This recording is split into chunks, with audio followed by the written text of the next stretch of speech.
करतो।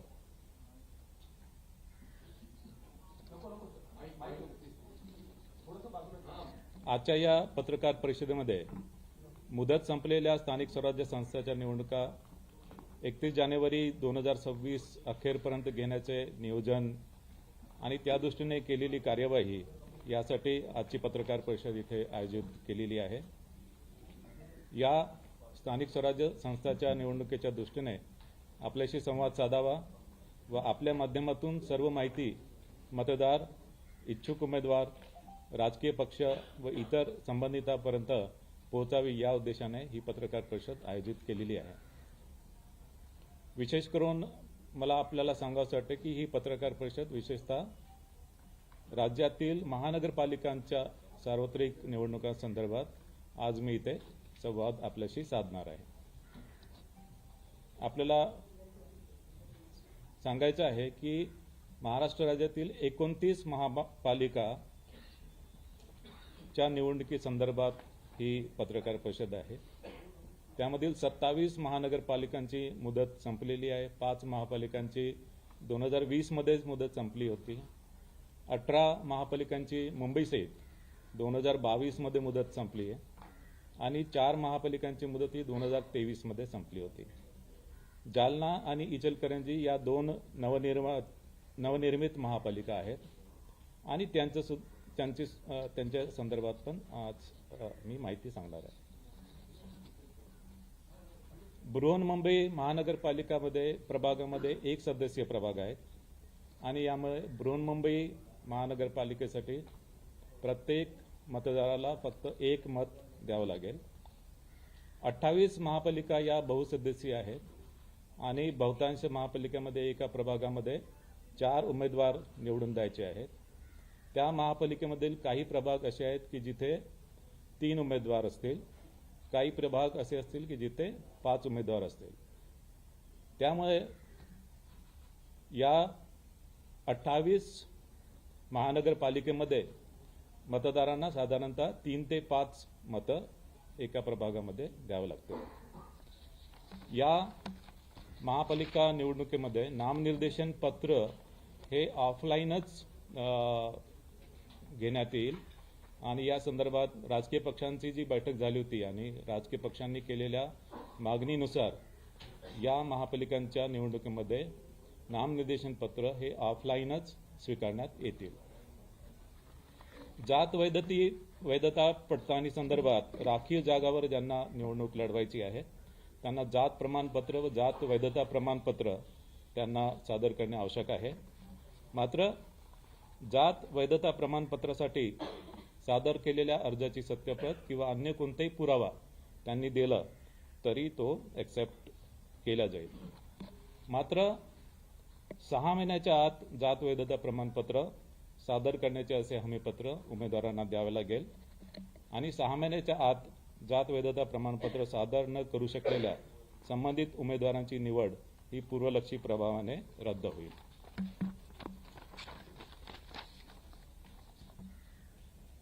या निवडणुकीमध्ये एकूण मतदार हे 3,48,78,017 असणार आहे।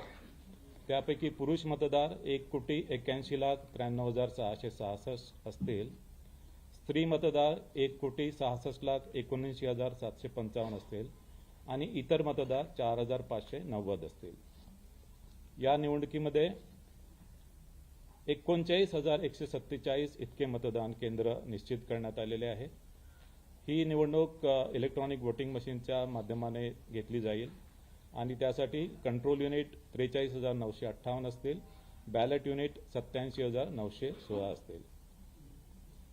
बृहन्मुंबई महानगरपालिकेसाठी मतदान केंद्र एकूण 10,111 मतदान केंद्रे निश्चित करण्यात आलेली आहेत।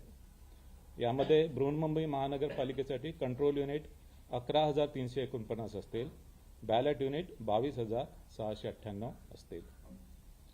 या निवडणुकीसाठी जी मतदार यादी वापरणार आहोत त्यासाठी 1 जुलै 2025 ही अधिसूचित केलेल्या दिनांकाला असलेली मतदार यादी यासाठी वापरत आहोत आणि 1 जुलै 2025 ची मतदार यादी ही प्रभागनिहाय विभाजित करण्यात आलेली आहे आणि ही मतदार यादी ही भारत निवडणूक आयोगाकडून घेतलेली मतदार यादी असल्यामुळे या मतदार यादीमधील कुठलेही नाव डिलीट करणे किंवा कुठलेही नाव त्यामध्ये ॲड करणे याचे अधिकार राज्य निवडणूक आयोगाला नाही आहेत। मात्र चुकीने एका प्रभागामधील मतदार दुसऱ्या प्रभागामध्ये जर गेले असतील ते बदल करण्याचे अधिकार आहे। टंकलेखनामधल्या किंवा लेखनिकांच्या काही चुका असतील त्या सुद्धा दुरुस्त करण्याचे अधिकार आहेत आणि विधानसभाच्या मतदार यादीमध्ये नाव आहे मात्र प्रभागनीय मतदार यादीमध्ये नाव नाही आहे ते सुद्धा नावं संमलित करण्याचे अधिकार असतील। या निवडणुकीसाठी मतदार यादीमधील संभाव्य दुबार मतदारांची ओळख केलेली आहे आणि संभाव्य दुबार मतदार यांच्या नावासमोर डबल स्टार असं त्यावर मार्क करण्यात आलेलं आहे आणि संभाव्य दुबार मतदारांच्या संदर्भात जी प्रक्रिया आहे की संभाव्य दुबार मतदारांमध्ये महापालिका आयुक्तांच्या मार्फत संभाव्य दुबार मतदारांच्या घरी जाऊन सर्वेक्षण केलेले आहे आणि त्यामध्ये दुबार मतदारांना विचारून तो कुठल्या मतदान केंद्रावर मत देईल या संदर्भात त्याच्याकडून लिहून घेण्यात आलेलं आहे आणि त्या मतदान केंद्राच्या व्यतिरिक्त इतर कोणत्याही मतदान केंद्रावर त्याला मतदान करू दिलं जाणार नाही। काही मतदार या मोहिमेला ज्यांनी रिस्पॉन्स दिलेला नाही त्यांना ते जर मतदान केंद्रावर मतदान करण्यासाठी आले आणि त्यांचं संभाव्य दुबार मतदार म्हणून नोंद आहे तर त्यांच्याकडून हमीपत्र स्वीकारलं जाईल आणि त्याची ओळख पटवली जाईल आणि ओळख पटवल्यानंतरच त्याला मतदान करता येईल। संभाव्य दुबार मतदार जे आहेत ते काही महानगरपालिकेमध्ये मोठ्या प्रमाणात आयडेंटिफाय झालेत। उदाहरणार्थ बृहन्मुंबई महानगरपालिकेमध्ये साधारणतः 11 लाखाच्या जवळपास संभाव्य दुबार मतदार होते। मात्र बृहन्मुंबई महानगरपालिकेने यासाठी सॉफ्टवेअरचे एक टूल डेव्हलप केलं आणि त्या सॉफ्टवेअर टूलच्या माध्यमाने आणि फील्ड व्हेरिफिकेशनच्या माध्यमाने त्यांची जी संभाव्य दुबार मतदारांची यादी आहे असेसमेंटप्रमाणे फक्त 7% त्या यादीपैकी 7% फक्त ॲक्च्युअल दुबार मतदार त्यांना आढळून आले। थोड्या बहुत फरकाने इतर सुद्धा महापालिकांमध्ये अशाच प्रकारची परिस्थिती आहे। मतदारसाठी वोटर सर्चची जी फॅसिलिटी आहे ती राज्य निवडणूक आयोगाचं जे पोर्टल आहे त्या पोर्टलवर मतदारांची वोटर सर्च फॅसिलिटी उपलब्ध करण्यात आलेली आहे आणि यामध्ये मतदारांचं संपूर्ण नाव किंवा ई-पिक क्रमांक टाकून सर्च फॅसिलिटी उपलब्ध करण्यात आली आहे। याशिवाय आयोगाने मताधिकार म्हणून एक मोबाईल ॲप डेव्हलप केलेला आहे आणि या मोबाईल ॲपच्या माध्यमाने सुद्धा मतदारांना त्यांचं नाव, त्यांचं प्रभाग कुठल्या प्रभागामध्ये आहे आणि मतदान केंद्र कोणते आहे हे त्यांना या मताधिकार मोबाईल ॲपच्या माध्यमाने उपलब्ध होणार आहे। हे मोबाईल ॲप सध्या अँड्रॉइड प्लॅटफॉर्मवर अवेलेबल आहे आणि हे iOS प्लॅटफॉर्मवर सुद्धा अवेलेबल आम्ही करून देतो आहे। मतदार जनजागृतीसाठी वेगवेगळे क्रिएटिव्ह रील्स आणि गीत आयोगाच्या माध्यमाने तयार केलेले त्याचा वापर करणार आहोत आणि याशिवाय महापालिका आयुक्तांना 32 विविध प्रकारच्या ज्या मीडिया ॲक्टिव्हिटीज आहेत त्याच्या माध्यमाने सुद्धा मतदार जनजागृती करण्यासाठी त्यांना आपण निर्देश दिलेले आहे। मतदान केंद्रावर ज्येष्ठ नागरिक व दिव्यांगासाठी पूर्ण सुविधा पुरवण्यात येणार आहे। त्यामध्ये तान्याबाळासह असणाऱ्या स्त्रिया, गरोदर स्त्रिया, ज्येष्ठ नागरिक आणि दिव्यांग यांना मतदान केंद्रावर मतदान करण्यासाठी प्राधान्य दिले जाणार आहे। प्रत्येक मतदान केंद्रावर रॅम्प आणि व्हीलचेअर जिथे आवश्यक असेल ती व्यवस्था करण्यात येणार आहे आणि प्रत्येक मतदान केंद्रावर जे अश्युअर्ड मिनिमम फॅसिलिटीज आहे त्याच्यामध्ये विजेची व्यवस्था आहे, पिण्याचं पाणी आहे, सावलीची सुविधा आहे, शौचालयाची व्यवस्था आहे, या सुविधा उपलब्ध आहे। काही मतदान केंद्र हे आदर्श मतदान केंद्र म्हणून असतील आणि काही मतदान केंद्र हे पिंक मतदान केंद्र किंवा गुलाबी मतदान केंद्र असतील या मतदान केंद्रामध्ये मतदान केंद्रातील सर्व अधिकारी कर्मचारी, सर्व सुरक्षा कर्मचारी हे महिला असतील। या निवडणुकीसाठी निवडणूक निर्णय अधिकारी म्हणून 290 अधिकाऱ्यांची नेमणूक करण्यात आलेली आहे आणि सहाय्यक निवडणूक निर्णय अधिकारी म्हणून 870 अधिकाऱ्यांची नेमणूक करण्यात आली आहे। याशिवाय या निवडणुकीसाठी 1,96,605 इतके कर्मचारी निश्चित करण्यात आलेले आहे. प्रचार कालावधी संपल्यानंतर मुद्रित, इलेक्ट्रॉनिक आणि समाज माध्यमाद्वारे प्रचारविषयक जाहिराती प्रसारित करता येणार नाही.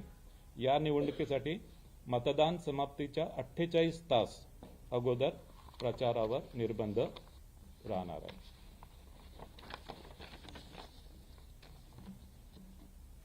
महापालिका स्तरीय माध्यम प्रमाणन व संनियंत्रण समिती स्थापन करण्यात आलेली आहे आणि विविध प्रसार माध्यमातील वृत्तांकनाच्या बाबतीत पाहणीसाठी संनियंत्रण व देखरेख या समितीमार्फत करण्यात येईल. राज्यस्तरीय माध्यम प्रमाणन व संनियंत्रण समिती सुद्धा स्थापन करण्यात आलेली आहे. याशिवाय राजकीय पक्षांशी वेळोवेळी संवाद साधण्यात आलेला आहे. राजकीय पक्षांसोबत बैठका घेऊन त्यांच्या सुद्धा सूचना विचारात घेण्यात आलेल्या आहे. स्टार कॅम्पेनरची संख्या ही 20 वरून 40 करण्यात आलेली आहे. आता मी थोडक्यात आकडेवारी सांगतो. एकूण महानगरपालिका ज्यांची निवडणूक होणार आहे त्या 29 आहे. एकूण जागा म्हणजे एकूण जागा ज्यासाठी निवडणूक होणार आहे ते 2,869 जागांसाठी निवडणूक होणार आहे.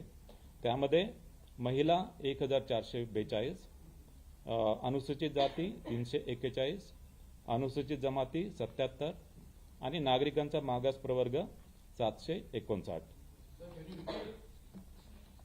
एकूण महानगरपालिका 29, एकूण जागा 2,869, महिला 1,442, अनुसूचित जाती 341, अनुसूचित जमाती 77, नागरिकांचा मागास प्रवर्ग 759.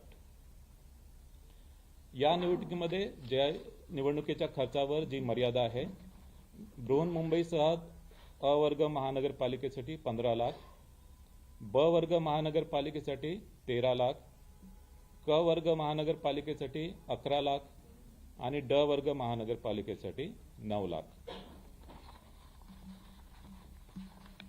आजपासून संबंधित सर्व 29 महानगरपालिका क्षेत्रात आचारसंहिता लागू करण्यात आली आहे आणि जरी आचारसंहिता या 29 महानगरपालिका क्षेत्रापुरती जरी असेल तरी या महानगरपालिका क्षेत्राबाहेर जर एखादी घटना किंवा एखादा कार्यक्रम किंवा एखादी घोषणा अशा प्रकारे करण्यात आली की जी महानगरपालिकेच्या मतदारांवर प्रभाव करणारी आहे तर त्यावर सुद्धा आचारसंहिता लागू होणार आहे. मात्र ही आचारसंहिता नैसर्गिक आपत्तीच्या उपाययोजना आणि ज्या वेगवेगळ्या प्रकारच्या ज्या डिझास्टर्स येतात त्यासाठी मदतीसाठी ही आचारसंहिता यामध्ये आडकाठी असणार नाही. आता मी निवडणुकीचा कार्यक्रम आपल्याला सांगतो आहे आणि हा निवडणुकीचा कार्यक्रम बृहन्मुंबई महानगरपालिका आणि तसेच इतर महानगरपालिका या दोघांसाठी हा कार्यक्रम मी सांगतो आहे. नामनिर्देशन पत्र स्वीकारणे याचा कालावधी आहे 23 डिसेंबर ते 30 डिसेंबर 2025. 23 डिसेंबर ते 30 डिसेंबर 2025. नामनिर्देशन पत्र स्वीकारण्याचा कालावधी 23 डिसेंबर ते 30 डिसेंबर 2025.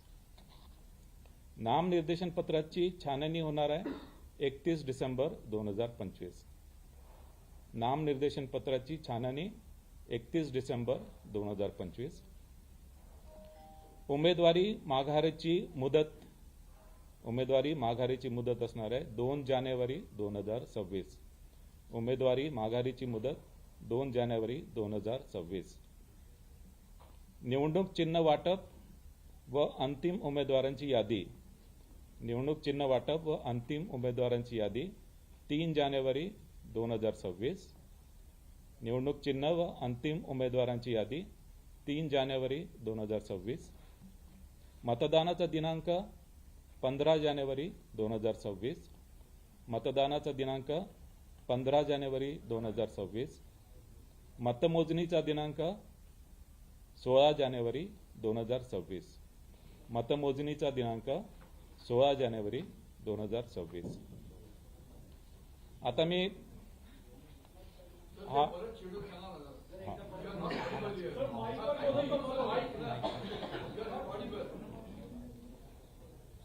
निवडणुकीचा कार्यक्रम मी पुन्हा एकदा सर्वांना सांगतोय आणि हा निवडणुकीचा कार्यक्रम बृहन्मुंबई महानगरपालिका व इतर महापालिका या दोघांसाठी मी सांगतोय. दोघांसाठी डेट्स जे आहेत त्या डेट्स मी आपल्याला सांगतोय. नामनिर्देशन पत्र स्वीकारणे 23 डिसेंबर ते 30 डिसेंबर 2025. नामनिर्देशन पत्र स्वीकारणे 23 डिसेंबर ते 30 डिसेंबर 2025. नामनिर्देशन पत्राची छाननी 31 डिसेंबर 2025. उमेदवारी माघारीची मुदत 2 जानेवारी 2026. उमेदवारी माघारीची मुदत 2 जानेवारी 2026.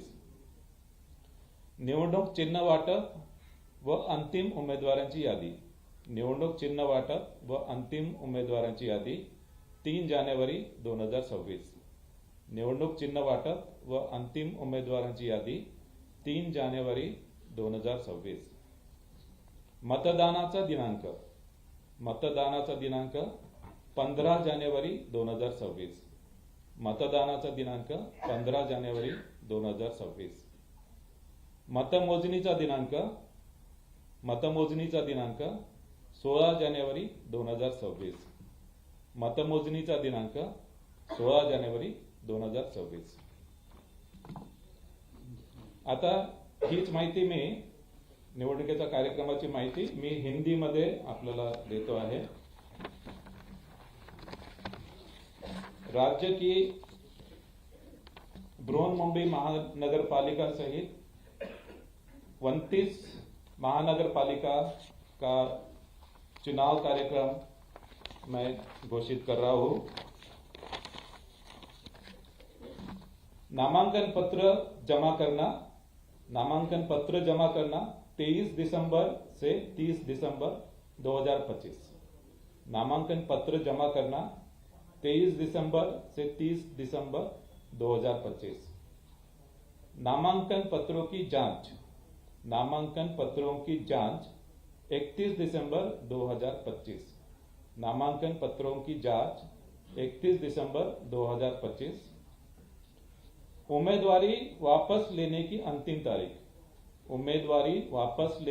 अंतिम तारीख 2 जनवरी 2026.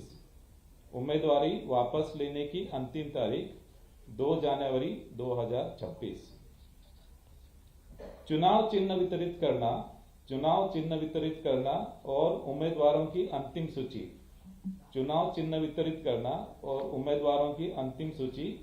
3 जनवरी 2026. चुनाव चिन्ह वितरित करना और उम्मीदवारों की अंतिम सूची 3 जनवरी 2026. चुनाव की तारीख 15 जनवरी 2026. चुनाव की तारीख 15 जनवरी 2026. मतगणना 16 जनवरी 2026. मतगणना 16 January 2026. Now I will tell this election program in English. I am declaring the election schedule of 29 municipal corporation in Maharashtra. Filing of nomination 23rd December to 30th December 2025. Filing of nomination 23rd December to 30th December 2025. Scrutiny of nomination 31st December 2025. Scrutiny of nomination 31st December 2025. Withdrawal of candidature 2nd January 2026. Withdrawal of candidature 2nd January 2026. Allotment of election symbol and final list of contesting candidate. Allotment of election symbol and final list of contesting candidate 3rd January 2026. allotment of election symbol and final list of contesting candidate 3rd January 2026. Date of poll 15th January 2026. Date of poll 15th January 2026. Counting of votes 16th January 2026. Counting of votes 16th January 2026. So this is the election schedule.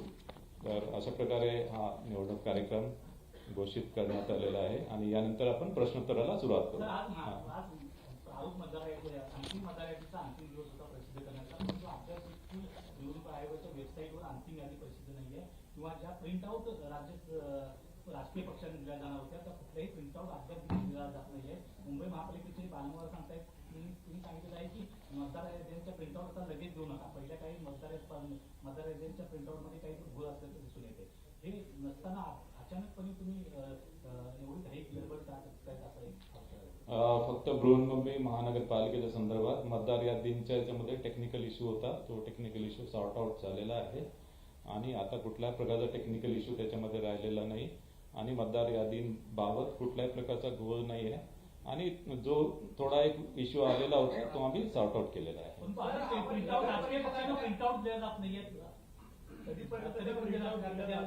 Print out त्यांना आजच आम्ही provide करणार आहे सर्व राजकीय परिषदेच्या निवडणुका ज्या पद्धतीने पुढे ढकलण्यात आल्या होत्या, काही कारणास्तव काही तारखेच्या गोष्टी आढळल्या, न्यायालयामध्ये काही लोक गेली, त्यानंतर त्याची तारीख पुढे ढकलण्यात आली. तशा पद्धतीचा व्यत्यय या महानगरपालिका निवडणूक कार्यक्रमामध्ये येऊ नये यासाठी निवडणूक आयोगाने काही विशेष खबरदारी यावेळी घेतली आहे का? नगर परिषद नगरपंचायतच्या निवडणुकीच्या संदर्भात जी निवडणूक पुढे ढकलल्या गेली त्यामध्ये कारण होतं की त्याच्यामध्ये अपील जे आहे ते अपील ऍक्च्युली ज्याप्रमाणे 3 दिवसाच्या आतमध्ये निघायला पाहिजे होते ते अपील वेळोवेळी निकाली निघालेले नाहीये आणि त्याच्यामुळे त्यांना जो विड्रॉलचा जो पिरियड आहे तो विड्रॉलचा पिरियड पुरेसा मिळाला नाही. त्याच्यामुळे त्या निवडणुका पुढे ढकलण्यात आल्या होत्या. यामध्ये नगर परिषदेमध्ये 6,800 जागांसाठी निवडणूक होती आणि जी निवडणूक पुढे ढकलण्यात आली ती 154 जागांसाठी, ती फक्त 2% जागांसाठी ती निवडणूक पुढे ढकलण्यात आली होती. महानगरपालिकेच्या संदर्भात कुठल्याही प्रकारचा कायदेशीर विषय किंवा कुठल्याही प्रकारचा याच्यामध्ये अॅनोमली होणार नाही याची पूर्ण आम्ही दक्षता घेतली आहे आणि पूर्ण दक्षता घेऊनच हा कार्यक्रम आम्ही जाहीर केलेला आहे.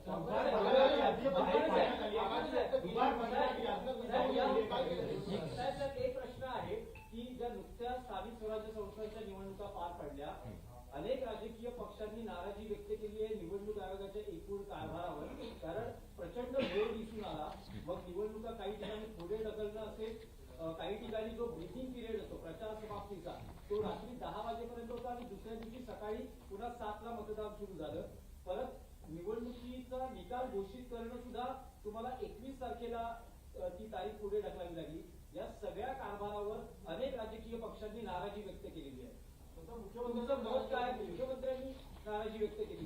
यामध्ये ऍक्च्युली जी निवडणूक पुढे ढकलण्यात आली त्यामध्ये त्याला कारण होतं, कारण की ज्या ठिकाणी अपील फाईल झालेले होते त्या अपील डिसाईड करण्यासाठी उशीर झाला आणि तो अपील डिसाईड करण्यासाठी उशीर झाला म्हणून तिथे उमेदवारी मागे घेण्याची विड्रॉलसाठी जी 3 दिवसाची जी मुदत आहे रूल नंबर 17B प्रमाणे 3 दिवसाची मुदत तिथे देता आली नाही आणि त्याच्यामुळे त्या निवडणुका आपण पुढे ढकलल्या. ऍक्च्युली ज्या निवडणुका पुढे ढकलल्या नाही त्यांचं जे मतमोजणीचं जे काम आहे ते आम्ही 3 डिसेंबरलाच ठेवलेलं होतं. मात्र माननीय उच्च न्यायालयाच्या आदेशाप्रमाणे ही जी मतमोजणी आहे मतमोजणी आता ज्या निवडणुका पुढे ढकलल्या आहेत त्या सर्व आणि 2 डिसेंबरला जे मतदान झालेलं आहे आणि आता 20 डिसेंबरला ज्या निवडणुका होणार आहे यानंतर सर्वांचंच मतमोजणी ही 21 डिसेंबर रोजी होणार आहे.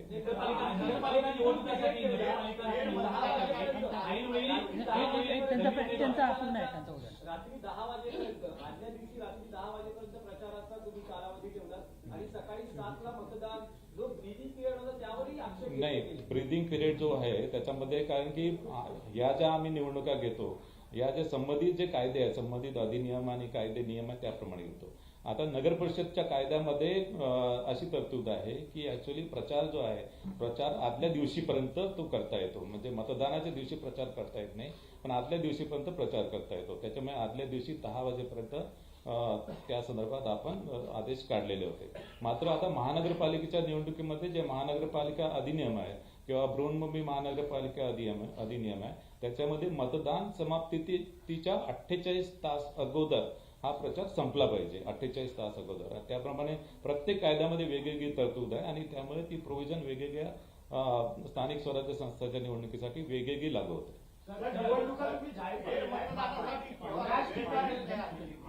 आज के दिन में 29 कॉर्पोरेशन का फाइनल वोटिंग लिस्ट पब्लिश होने वाला था. अगर इसके बाद भी डुप्लीकेट वोटर्स या एक वोट से दूसरे वोट में वोटर्स पाए जाते हैं तो वो प्रोसेस होगा क्या, वो करेक्शन होता रहेगा? नहीं, देखो इसमें आज एक्चुअली फाइनल वोटर लिस्ट भी हो गई, तो भी मतदान केंद्र की जो लिस्ट है, मतदान केंद्र की लिस्ट है ये 20 दिसंबर को ये मतदान केंद्र की लिस्ट उसमें फाइनल होंगी. और उसके बाद में यानी मतदान केंद्र वाइज जो वोटर लिस्ट है वो 27 दिसंबर को होगी. 27 उसकी डेट 27 दिसंबर है. तो ये जो दुबार मतदार एक्चुअली उसमें अगर दुबार मतदार नहीं है तो उसका जो डबल स्टार जो है तो डबल स्टार निकालने की जो प्रक्रिया हम 27 दिसंबर तक कर सकते हैं. 27 दिसंबर और 27 दिसंबर के बाद भी अगर दुबार मतदार अगर कुछ हमें दिखाई दिए कि जो दुबार नहीं है तो जो प्रिसाइडिंग ऑफिसर के पास जो इलेक्ट्रोल रोल जाएगा उसको mark copy of electoral roll है उसमें हम उसमें रिकॉर्ड करेंगे. अचानक नोटिफिकेशन काढण्याचे जे आहेत ती नगरपालिका निवडणुकामध्ये पाहायला मिळाली. खास करून डमी उमेदवाराच्या संदर्भात एकच सूचक असताना आणि तुम्ही कॉलम एकचाच दिलेला असताना अचानक तुम्ही शेवटच्या दिवशी ज्या दिवशी छाननी आहे त्या दिवशी सांगता की तुम्ही 5 सूचक पाहिजे. ते अचानक जे नोटिफिकेशन हे आहे ती यावेळी खंडित होणार आहे का आणि अचानक नोटिफिकेशन काढणे या संदर्भात राजकीय पक्षांसोबत बैठक झाली आणि जे काही आम्ही क्लॅरिफिकेशन दिलेले होते क्लॅरिफिकेशन ऍक्च्युअली राजकीय पक्षांनी किंवा उमेदवारांनी ज्याप्रमाणे आमच्याकडे रिप्रेझेंटेशन केलेलं होतं त्या रिप्रेझेंटेशन अनुसार आम्ही आमचं जे इन्फरन्स आहे त्या इन्फरन्स प्रमाणे आम्ही मार्गदर्शन केलं होतं. या निवडणुकांमध्ये विशेषतः डमी उमेदवारांच्या बाबतीत किंवा आपण ज्याला पर्यायी उमेदवार राजकीय पक्षांशी 2 दिवसाआधीच बैठक झालेली आहे. त्यांना जी रूल्स आहे ते रूल्स आम्ही समजून सांगितलंय, त्याच्यामध्ये त्यांचं समाधान झालेलं आहे आणि त्यामध्ये कुठल्याही प्रकारचा बदल किंवा कुठल्याही प्रकारचं आम्ही या संदर्भात डेव्हिएशन करणार नाही.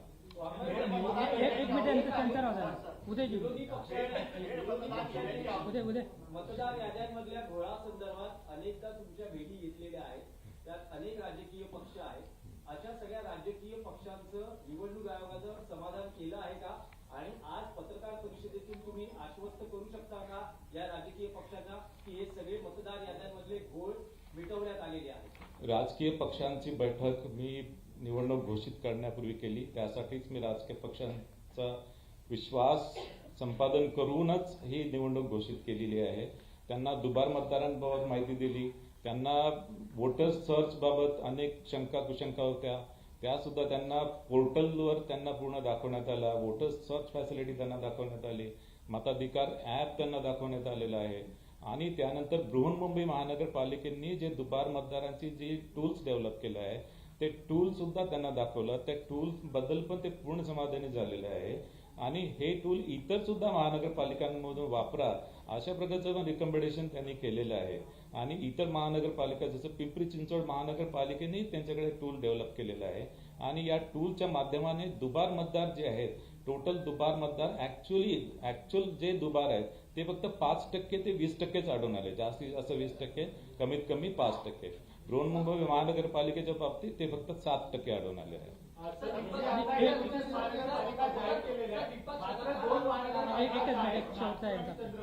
याचं आरक्षण देखील 50% पेक्षा जास्त आहे. त्यामुळे पुन्हा त्या कोर्टातून कुठला त्रास होऊ शकतो का आणि त्यासाठी पुन्हा काही प्रक्रिया करावी लागणार आहे का? यामध्ये नागपूर आणि महानगरपालिकेचं 50% पेक्षा जास्त आरक्षण आहे. यामध्ये माननीय सर्वोच्च न्यायालयाने जे आदेश दिलेले आहे सर्वोच्च न्यायालयाने आदेश दिलेले आहे की जरी ज्या महानगरपालिकांचं आरक्षण 50%च्या वरती जरी जात असेल तरी त्यांच्या निवडणुका तत्काळ कंडक्ट करण्याचे त्यांनी निर्देश दिलेले आहेत आणि या सर्व निवडणुका या माननीय सर्वोच्च न्यायालयाच्या अंतिम आदेशाच्या अधीन असतील. एक मिनट कि वोट चोरी हुई है विधानसभा चुनाव में। इस टाइम में भी विपक्ष जो लगातार ये आरोप लगा रहा है कि कहीं ना कहीं जो इलेक्शन यादी है उसके अंदर कहीं ना कहीं घोटाला है और उसके अंदर पूरी क्लियरेशन के बाद ही कहीं ना कहीं चुनाव किया जाए। तो क्या पूरी चीज प्रक्रिया जो है पूरी कर ली गई है? देखिए, ये जो एक्चुअली जो वोटर लिस्ट जो है, वोटर लिस्ट हम 1 जुलाई 2025 की जो वोटर लिस्ट है वो actually election commission of India की जो वोटर लिस्ट है वही हम यूज कर रहे हैं। इसमें अभी दोबार मतदार को हमने आइडेंटिफाई किया, उसके ऊपर कार्यवाही चालू है और इसमें और एक ऐसी आपत्ति है कि एक्चुअली जैसे नवी मुंबई महानगर पालिका में एक ऐसा हमको इसमें रिप्रेजेंटेशन आया था कि महापालिका आयुक्त है, महापालिका आयुक्त के घर में 150 मतदार दिखाई दिए, लेकिन एक्चुअली उसमें हमने उसका इन्वेस्टिगेशन किया। उसमें ऐसा है कि वहां पे जो सेक्शन एड्रेस है वो सेक्शन एड्रेस एक्चुअली वो एक्चुअल वोटर का एड्रेस नहीं होता है। सेक्शन एड्रेस एक लैंडमार्क टाइप का होता है, उसमें 2-3 लैंडमार्क ऐसे उसमें मेंशन होता है और वो एक्चुअली सेक्शन एड्रेस के अगेंस्ट में वो 150 मतदार उसमें निकले थे। यानी ऐसा नहीं कि हर मतदार का जो एड्रेस है वो महानगर पालिका आयुक्त का निवास स्थान, ऐसे नहीं था। वो एक है। दूसरा ऐसा उसमें और एक एक्चुअली इसमें रिप्रेजेंटेशन आया था कि वहां पे नवी मुंबई महानगर पालिका में टॉयलेट में एक्चुअली 10 मतदार दिखाई दिए है, लेकिन एक्चुअली वो जो टॉयलेट की जो बिल्डिंग थी, टॉयलेट की बिल्डिंग के ऊपर फर्स्ट फ्लोर और सेकंड फ्लोर वहां पे एक्चुअली लोग रहते थे और वहां पे तब वो रजिस्ट्रेशन हुए थे और इसके कारण वो एक्चुअली टॉयलेट का एड्रेस वो टॉयलेट के ऊपर रहते थे फर्स्ट और सेकंड फ्लोर, बाद में वो वहां से निकल गए। तो ऐसा एक मिनिट बाकी त्यांना पण थोडंसं विचारणार थोडंसं I think this side will take. सरकारी अफसर जो होते हैं जो आपकी रियाद दी गई है उससे ज्यादा भी समय तक टिके रहते हैं। चुनाव का जब ऐलान होता है तो इंटरनल ट्रांसफर होता है, घूम फिर के वो तो वहीं रहते हैं। तो क्या ये ईमानदारी ये चीज पर अमल किया जा रहा है कि आपने जो गाइडलाइंस उन अफसरों की नियुक्ति को लेकर बनाई है? नहीं, अफसर के नियुक्ति के लिए गाइडलाइंस है और एक्चुअली जो अफसर उसको जो 5 साल हो गया है या कुछ केस में 3 साल, कुछ केस में 5 साल, तो उनको वहां पे हमने तबादला करने का पॉलिसी है और उसके अनुसार राज्य सरकार ने उनका तबादला किया है। राष्ट्रीय पक्षाने ईबी फॉर्म दिलेला आहे, त्या ईबी फॉर्म मध्ये जे नमुने आहेत त्यामध्ये म्हटलं गेलेलं आहे की कुठल्याही महापालिकेमध्ये थेट महापौर पदाची निवडणूक नाही आहे, परंतु आता तुम्ही जे ईबी फॉर्मचं नमूद दिले गेलेलं आहे त्यामध्ये थेट महापौर म्हणजे महापौर पदासाठीचं देखील नाव लिहिलेलं आहे। नाही, हे चुका नाही आहे, कारण की हे जे सर्व नियम अधिनियम राज्य शासन करतो। आता याच्यामध्ये नगर परिषदेमध्ये कधी नगराध्यक्ष पद असते, कधी निघून जाते, त्याच्यामध्ये हे बदल होत राहतात आणि तसंच म्हणजे महापौर पद जे आहे ते कधी डायरेक्ट इलेक्शन होईल, कधी होणार नाही आणि त्याच्यामुळे तो जो नमुना जो आहे तो यथास्थिती महापौर जर असेल तर तो महापौरासाठी वापरला जाईल, कारण की हे जे नियम अधिनियम हे आमच्या हातामध्ये नाही आहे। हे ऍक्च्युली राज्य सरकार आता नगराध्यक्षाच्या बाबतीत कधी नगराध्यक्षाची डायरेक्ट निवडणूक होत होती, कधी नगराध्यक्ष ऍक्च्युली त्यानंतर इनडायरेक्ट त्याचे इलेक्शन होत होतं आणि त्याच्यामुळे फॉर्मॅट जे आहे ते फॉर्मॅट आपले युनिफॉर्म असायला पाहिजे, एकच फॉर्मॅट असायला पाहिजे, त्याच्यामुळे ती प्रोव्हिजन केलेली आहे। इकडे थांबा एकच मिनिट यांना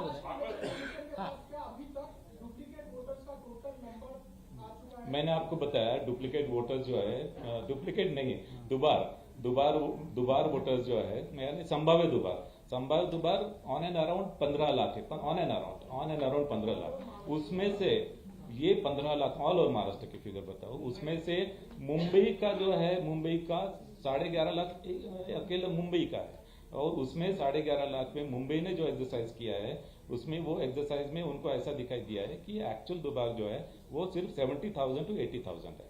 31 जानेवारीपर्यंत स्थानिक स्वराज्य संस्थांच्या निवडणुका पूर्ण होतील का सर्वोच्च न्यायालयाने दिलेल्या निर्णयानुसार? आणि दुसरं, यामध्ये फेरमतदान जर करायची गरज पडली तर त्याची तारीख स्पेसिफिक असेल का?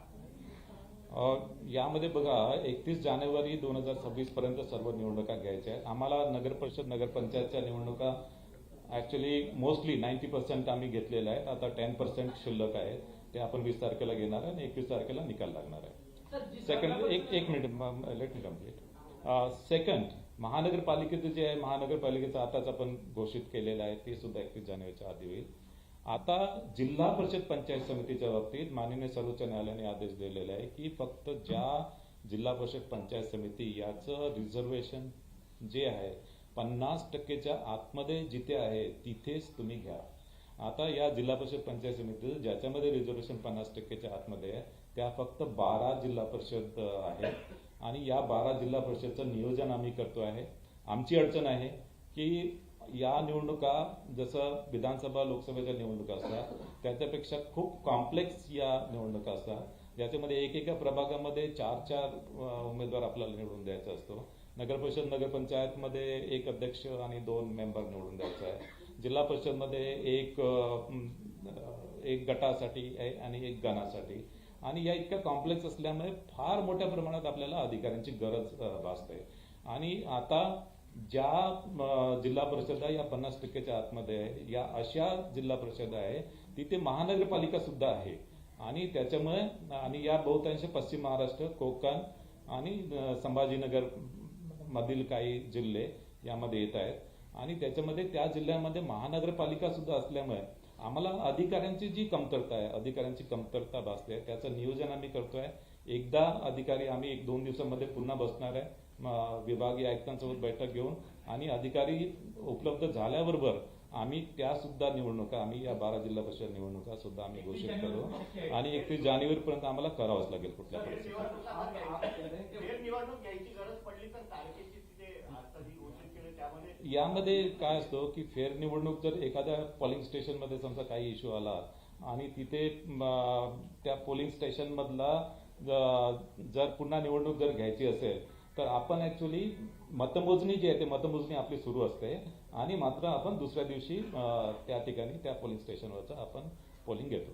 सर ये सभी 29 कॉर्पोरेशन अभी भी लिस्ट फाइनल कर रही है, तो ऐसे में आपको लगता नहीं कि इलेक्शन आज ही अनाउंस कर देना है जल्दबाजी? नहीं, एक्चुअली ये जो अंतिम मतदार यादी है सभी 29 महानगर पालिका की फाइनल हो गई है और उसके बाद में भी 27 तारीख तक 27 दिसंबर तक ये पोलिंग स्टेशन वाइज एक्चुअली यादी जो है वो पोलिंग स्टेशन वाइज यादी ये फाइनल हो जाएगी. नगरपालिका निवडणुकामध्ये पैशाचा भरमसाठ वापर झाल्याचं पाहायला मिळालं. तशा प्रकारचे व्हिडिओ देखील समोर आलेले आहेत. अनेक ठिकाणी कारवाई केल्याचे केवळ दिखावा झाला, परंतु महापालिका निवडणुकामध्ये यामध्ये प्रचंड अशा प्रकारचा पैशाचा वापर जो आहे तो अधिक होऊ शकतो. त्या संदर्भात अधिक काळजी घेणं गरजेचं वाटतं का आणि तशा प्रकारचं नियोजन निवडणूक आयोगाकडून केलं जाते का? कारण या सर्वाधिक जास्त नगरपालिका निवडणुकामध्ये सर्वाधिक जास्त आरोप केले गेले की पैशाचा वाटप झालेला आहे मतदारांना. नगर परिषद नगर पंचायतीमध्ये साधारणतः ऍक्च्युली ज्या आपण काळजी घेतली होती त्याप्रमाणेच महानगरपालिकेच्या इलेक्शनमध्ये पण आपल्याकडे flying squad, static surveillance team आणि आपला या पैशांच्या वाटपांसंदर्भात आपण सर्व बँक आहेत किंवा मग ज्या पतसंस्था आहे यावर पूर्ण आपलं नियंत्रण आणि मॉनिटरिंग याच्यामध्ये आहे.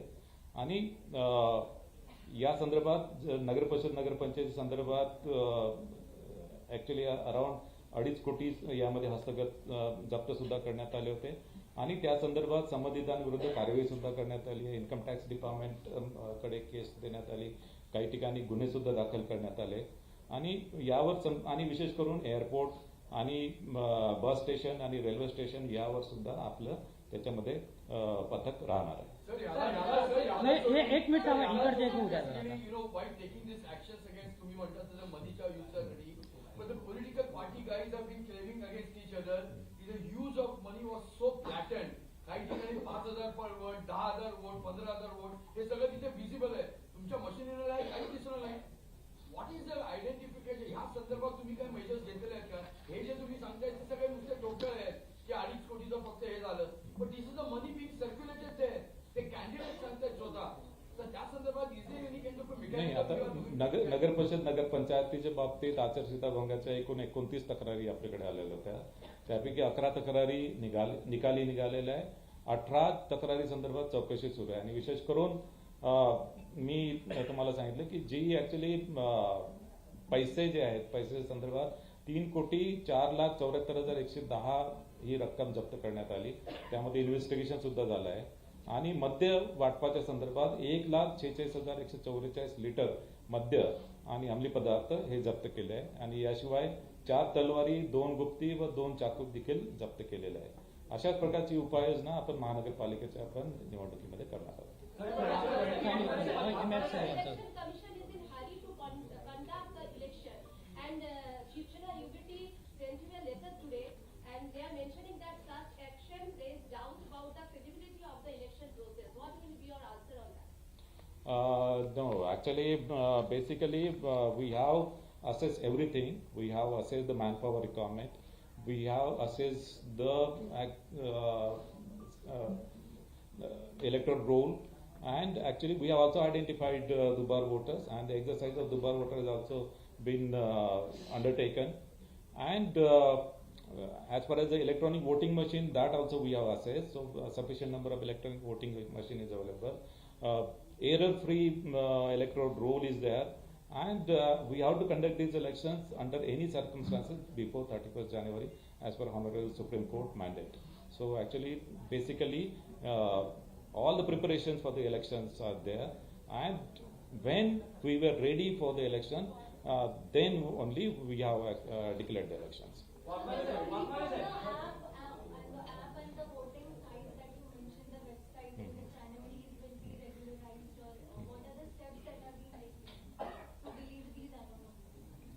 See, actually, as far as the Dubar voters are concerned, the number one, like actually, whichever voters which have marked as Dubar and the double star has been marked, so these voters are contacted by the municipal commissioner and their officers and staff, and actually option has been taken from the voter in which polling station he will vote, and accordingly it is marked in the electoral roll, and in other polling station where his name is appearing, so there also it is marked that he will vote at a particular polling station.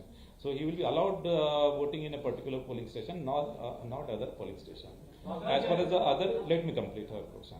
So as far as the other voters are concerned who have not responded, so there in that case, if those voters come for voting at the polling station, then Hami Patra will be taken from those voters, and on the basis of that Hami Patra and on the basis of preliminary inquiry by the presiding officer, he will be allowed to vote.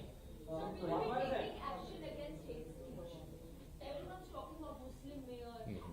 So once the thing starts, the process starts, will you be taking strong action against him? Yeah, definitely. Actually, there has been committee formed, so which actually during my briefing I had told you about the committee, and that committee is actually formed under the chairmanship of municipal commissioner. And also, if it involves more than one municipal corporation, there is also state level committee which is actually headed by my secretary of the State Election Commission. So these committees are empowered to take action against such incidents. पंधरा जानेवारीला मकर संक्रांतीची सुट्टी आहे, त्यानंतर 15 जानेवारीला परत मतदान आहे. सलग सुट्ट्या लागल्यामुळे या मतदान प्रक्रियेवर मतदानासाठी जास्त लोक येतील असं वाटतं, फरक पडेल असं वाटतं का? कारण शुक्रवारी मोठी घेऊन लोक सुट्ट्या घेऊ शकतात सलग. ऍक्च्युली या सर्व गोष्टी कन्सिडर करून आणि ज्या दिवशी ऍक्च्युली जास्तीत जास्त मतदान होईल हे याचा अभ्यास करूनच आम्ही 15 जानेवारी ही डेट फायनल केलेली आहे.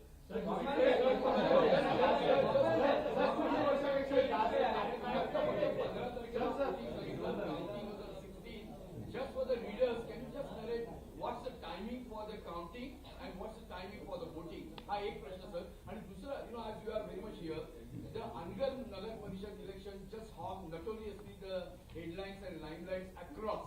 So can you just tell us what's the reality, how it has been handled by the State Election Commission, the local officers, and if to avoid such kind of this notorious experience, what are the other steps being taken by ACC?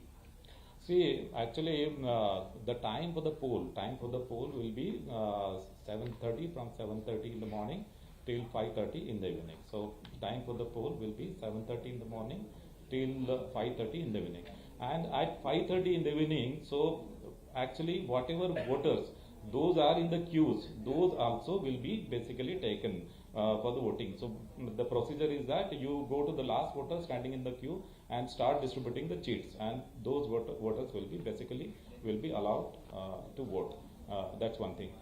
Second thing, as far as the Angar Nagar Panchayat is concerned, so there were actually complaints about filing of nomination. So there was actually allegations that pressure has been put on that candidate, and that candidate is getting prevented from filing of nomination. So we actually take swift action. So we discussed with the collector and SP, and collector SP provided a lot of security to the candidate, and she was able to file the nomination. So now, but during the scrutiny of the nomination, her nomination was rejected, and actually the scrutiny of nomination is basically a quasi-judicial process, and that only can be challenged in the civil court. So accordingly, the case went to the civil court, and civil court dismissed the case. Yeah. एक आहे की या स्थानिक स्वराज्य संस्थांच्या निवडणुकांमध्ये सिंधुदुर्गामध्ये बरेचसे आरोप झाले राजकीय पक्षांकडून की पैसे वाटप खूप मोठ्या प्रमाणावर झालं. या सगळ्या प्रचाराच्या काळात शिवसेना आमदार निलेश राणे यांनी एक स्टिंग ऑपरेशन केल्याचा त्यांचा दावा आहे. भाजप पदाधिकाऱ्यांच्या घरी साधारण 25 लाखांची कॅश त्यांनी या काही व्हिडिओ किंवा त्या माध्यमातून दाखवून दिली. त्यांनी निवडणूक आयोगाकडे या बाबतीतली तक्रार केली, पण त्यांचं असं म्हणणं आहे किंवा त्यांचे असे आरोप आहेत की संबंधित व्यक्तीवर कुठलीही कारवाई झाली नाही, पण निलेश राणे यांच्यावर मात्र स्थानिक पोलिसांनी ट्रेसपासिंग आणि अनेक गुन्हे दाखल केले. त्यांना असं सांगण्यात आलं की निवडणूक आयोगाला स्थानिक निवडणूक अधिकाऱ्यांनी अहवाल दिलेला आहे. तर या सगळ्या प्रकरणामध्ये निवडणूक आयोगाने काही कारवाई केली आहे का, याच्यामधली सत्यता पडताळून पाहिली आहे का, या बाबतीत आता आपण काय सांगा? नाही, यामध्ये आता ही जी रक्कम आहे ही एक रक्कम ऍक्च्युली बेडरूम मध्ये होती, बेडरूम मध्ये जप्त करण्यात आली. आणि बेडरूम मध्ये जे कारण की हे मतदारांना वाटप करताना असं ऍक्च्युली त्याच्यामध्ये निदर्शनास आलं नाही मतदारांना ऍक्च्युली, आणि मतदारांना वाटप करताना निदर्शनास आलं तर तो डेफिनेटली गुन्हा ठरला असता. मात्र ही बेडरूम मध्ये दिसून आल्यामुळे त्याच्यामुळे ही केस जी आहे ती एक केस तिथले जे कलेक्टर आहेत, कलेक्टर सिंधुदुर्ग यांनी इन्कम टॅक्स डिपार्टमेंटकडे दिलेली आहे, आणि इन्कम टॅक्स डिपार्टमेंट मार्फत याचं इन्व्हेस्टिगेशन सुरू आहे. सर जैसे वोटर के स्टैंड पे जो है उनका फोकस डाल दिया जाता है, फिर भी जो वोटर है वो अपना वोट नहीं डाल पाता. जिस तरीके से पहले चैलेंजिंग वोट हुआ करते थे, लेकिन जो अधिकारी है वो उनको ये कहते हैं कि आपका वोट डल चुका है, आप अब वोट नहीं डाल सकते. तो उन वोटर्स के लिए क्या होगा जिनका ऑलरेडी कोई बोकस वोट डाल के चला जाता है? नहीं, ये जो होता है ना, जो एक्चुअली वोटर जो है उसका, वो वोटर्स अगर वोट करने के लिए आता है और वहाँ पे उसको दिखाई दिया कि उसके नाम से और कोई वोट करके चला गया, तो उसमें एक्चुअली उसको जो वोट है उसको टेंडर वोट बोलते हैं. उसको एक्चुअली वो बैलेट पेपर पे उसको वोट करने दिया जाता है, और वो जो पेपर है बैलेट पेपर वो अलग लिफाफे में रखते हैं. सर बहुत सारे अधिकारी जो है वो पहले कहते हैं कि आपका वोट डल चुका है, आप वोट नहीं डाल सकते. नहीं, टेंडर वोट वो कर सकता है, he can actually vote, but his vote will be turned as a tender vote. I know that there has been always a stipulation from any kind of an EC officer or from your side that the strong rooms cannot be poached or strong room cannot be tampered. But a lot of political parties and those who are individually contesting the elections are making such kind of noise about, somebody is entering there. कालची एक interesting आहे की कोणीतरी उंदराने म्हणे ते तोडली वगैरे. The report is that maybe truth or not, we don't know. So can you just tell us what are the arrangements being made basically to keep this entirely secure and have a total safety around this entire strong room? So we have taken sufficient measures for the security of the strong room. Number one, the CCTV cameras. So CCTV cameras have been installed, and since the electronic voting machine has to keep for a very long time, so the polling was on 2nd, and then actually counting is on 21st. So actually we ensured that these CCTV cameras have got sufficient memory space, and wherever the memory space was not sufficiently available, there we have directed the returning officer to install additional new cameras there, so that sufficient memory space is available. And in some of the places, candidates have also put up their CCTV cameras. The candidates have also been allowed to put up their lock on the strong room, and actually they have been allocated spaces so where they can actually see the actual proceedings of the see the door of the strong room, and fumigation has also been done. So I have also basically read about, like in one strong room, basically there was some gap in the door because of the rat, but then it was found that it was because of rat. There was no manual intervention in that.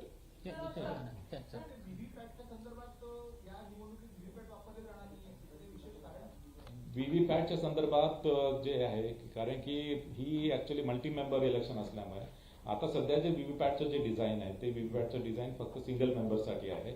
आपल्या निवडणुकामध्ये एका वॉर्डमध्ये 4 लोकांना निवडून द्यायचं आहे, आणि त्याच्यामुळे 4 मेंबरसाठी VVPAT अजूनही device झालेली नाही आहे. या संदर्भात देशातल्या सर्व राज्य निवडणूक आयोगांनी एक कमिटी, टेक्निकल इव्हॅल्युएशन कमिटी स्थापन केली आहे. त्याच्यामध्ये IIT, IIMचे प्रोफेसर्स, IIT आणि ISCचे प्रोफेसर्स आहेत त्याच्यामध्ये. आणि त्यांनी आमच्यासाठी म्हणजे राज्य निवडणूक आयोगासाठी इलेक्ट्रॉनिक वोटिंग मशीन त्यांनी डिझाईन केलं. पण व्हीव्हीपॅटचं डिझाईन अजूनपर्यंत त्यांनी तयार केलेलं नाही, कारण की व्हीव्हीपॅट डिझाईन हे 4 याच्यामध्ये उमेदवार असल्यामुळे त्याचं डिझाईन खूप कॉम्प्लेक्स आणि चॅलेंजिंग आहे. आणि त्यामुळे हे डिझाईन तयार झाल्यानंतर मग ते डिझाईन फिजिबल असेल तर त्याच्यानंतर व्हीव्हीपॅट आपल्याला वापरता येईल. आणि त्याच्यामुळे सध्या जे निवडणुकीचे जे नियम आहेत त्याच्यामध्ये व्हीव्हीपॅट वापरण्यासंदर्भात कोणतीही तरतूद नाही आहे. 2005 मध्ये इलेक्ट्रॉनिक वोटिंग मशीन वापरण्याची तरतूद करण्यात आली होती, मात्र व्हीव्हीपॅट संदर्भात कुठल्याही प्रकारची तरतूद नाही आहे.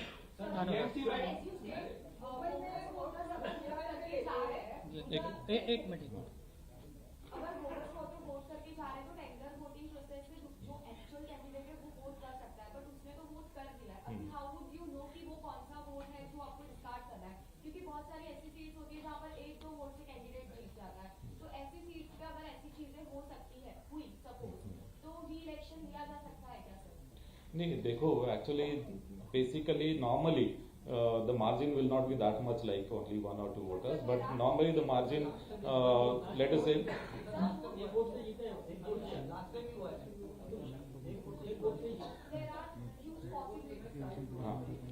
so basically the provision is that whichever tender votes are never counted.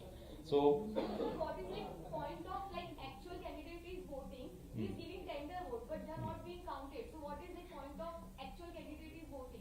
Actually, when a particular voter votes, so basically which voter as against the tender vote has voted, that's actually difficult to find out. So basically the electronic voting machine will indicate how many total number of votes and how many votes has been polled by each of the candidate.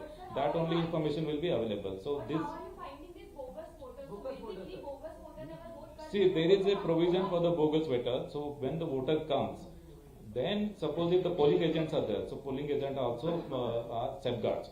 So if the polling agent finds that this voter is not the real voter, is the bogus voter, then they can raise the objection. And if they raise the objection, the presiding officer is empowered to do the summary inquiry. And if in the summary inquiry, if it is found that the voter is bogus voter, then actually, and the case of impersonation is proved, then he is handed over to the police. There are others also. But the majority of एक minute. voters are not even identified now. Only like when your candidate appears, then you come to know this is bogus voter and vote has already been like counted. So what is the procedure? So procedure I already told you. No, एक minute madam. Okay हाँ madam. और उन्होंने voting card बनाया है और उनका राज्य बोलेगा कि दूसरे राज्य का भी है ऑलरेडी वोटिंग कार्ड, तो डबल वोटिंग कैसे करती है मुंबई में, उनको अलाउड है क्या?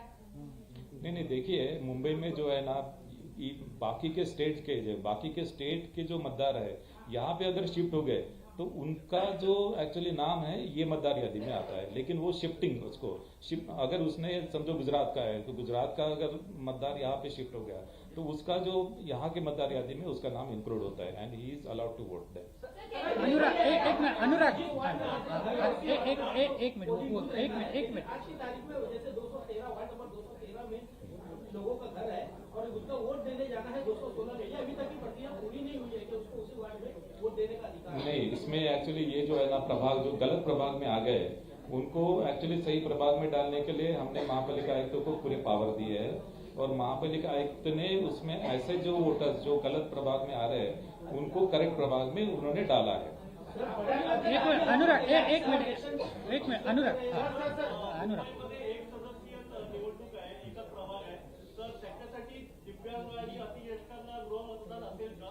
आणि हाऊसिंग सोसायटीमध्ये पण मतदान मुंबईसाठी काही वेगळं नाही, याच्यामध्ये दिव्यांग मतदारांसाठी जी जसं ज्याप्रमाणे इलेक्शन कमिशन ऑफ इंडियाने जी तरतूद केलेली आहे की दिव्यांग मतदार असते किंवा 80+ जे मतदार आहेत त्यांना घरी जाऊन वोटिंगची सुविधा आहे आणि त्यासाठी इलेक्शन कमिशन ऑफ इंडियाचे रिप्रेझेंटेशन ऑफ पीपल्स ऍक्ट मध्ये आणि त्याच्या रूल्स मध्ये बदल केलेला आहे. मात्र स्थानिक स्वराज्य संस्थांच्या निवडणुकीमध्ये अशा प्रकारचा बदल केलेला नाही आहे. आणि याशिवाय स्थानिक स्वराज्य संस्थांच्या इलेक्शनमध्ये मॅन पॉवरचं पण थोडं कमतरता आहे आणि त्याच्यामुळे घरी त्या मशीन्स नेऊन त्याच्यामध्ये वोटिंग करणं ते शक्य नाही. कारण की आता यामध्ये मुंबईमध्ये तर एकच आहे उमेदवार निवडून द्यायचा आहे, पण बाकी महापालिकेमध्ये 4 उमेदवार निवडून द्यायचे आहे आणि त्याच्यामुळे कंट्रोल युनिट आणि 4 असं बॅलेट युनिट जे आहे ते घरी नेऊन देणं पण शक्य होत नाही. त्याप्रमाणे नियमामध्ये तरतूद नाही आहे. मात्र या 80+ जे मतदार आहेत आणि जे दिव्यांग मतदार आहेत त्यासाठी मतदान केंद्रावर संपूर्ण सुविधा आपण दिलेल्या आहे. मतदान केंद्रावर त्यांना ऍक्च्युली आपण प्रायोरिटी देणार आहे आणि प्राधान्य देऊन त्यांना मतदान करण्यासाठी संधी आपण देणार आहोत. याशिवाय तिथे व्हीलचेअरची व्यवस्था सुद्धा करणार आहोत आणि रॅम्पची व्यवस्था तर प्रत्येक मतदान केंद्रावर आहेच. गणेश एक शेवटचा गणेश एक मिनिट गणेश गणेश सर, पोलिसांच्या बदल्या बऱ्याचशा रखडलेल्या पाहायला मिळतात कारण की पोलिसांचा महत्वाचा रोल असतो या सगळ्या संदर्भामध्ये आणि पोलिसांच्या बदल्या रखडलेल्या 3 वर्षापेक्षा जास्त कार्यकाळ एकाच ठिकाणी आहे. तर त्यांच्या बदल्या करण्यासाठी राज्य सरकारला तुम्ही सांगितलेलं आहे काही पत्र वगैरे व्यवहार केला? ऑलरेडी पत्रव्यवहार आम्ही जुलैमध्ये सर्व पत्रव्यवहार केलेला आहे. याशिवाय उद्या डीजी साहेबांना मी बोलवलं आहे आणि डीजींसोबत सुद्धा मी याचा आढावा घेणार आहे आणि यामध्ये असं काही राहून गेलं असेल तर त्या सुद्धा बदल्या मी ताबडतोब करायला सांगितलं.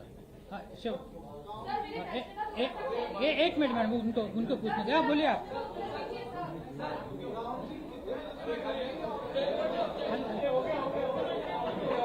तर आता आपण सर्व चर्चा केलेली आहे. याच्याशिवाय हे एंड नाही आहे. याच्याशिवाय काही प्रश्न असतील तुम्ही पर्सनली माझ्याकडे ज्यांचं समाधान झालेलं नसेल त्यांनी पर्सनली माझ्याकडे या आणि त्याचं मी उत्तर मी देईन.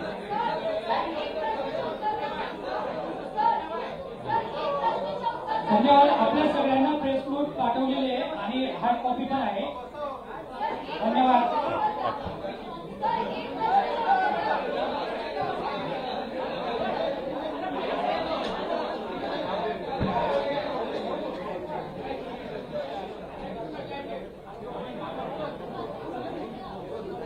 हाँ